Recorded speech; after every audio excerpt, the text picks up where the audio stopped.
നടി ആക്രമിക്കപ്പെട്ട കേസിൽ ഈ മാസം 8-നാണ് വിധി വരുന്നത്. എട്ടാം പ്രതിയായ ദിലീപിന്റെ വിധി എന്താകും എന്നാണ് എല്ലാവരും ഉറ്റുനോക്കുന്നത്. നേരത്തെ കേസിൽ ദിലീപിന്റെ ഭാര്യയും നടിയുമായ കാവ്യ മാധവനും പങ്കുള്ളതായി ആരോപണങ്ങൾ ഉയർന്നിരുന്നു.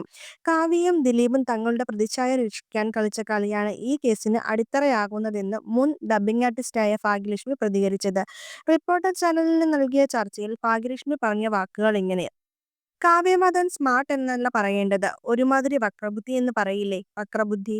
ഇത്രയും വർഷങ്ങളായിട്ട് എല്ലാവർക്കും മനസ്സിലായ ഒരു കാര്യം തന്നെയാണിത്. അവർ ഒരു കാര്യം ജീവിതത്തിൽ ആഗ്രഹിച്ചു, അത് നേടാൻ വേണ്ടി അവർ അങ്ങേയറ്റം എന്തെല്ലാം ചെയ്യാമോ അതെല്ലാം ചെയ്തു. അതൊക്കെ ചെയ്ത് അതവർ നേടി.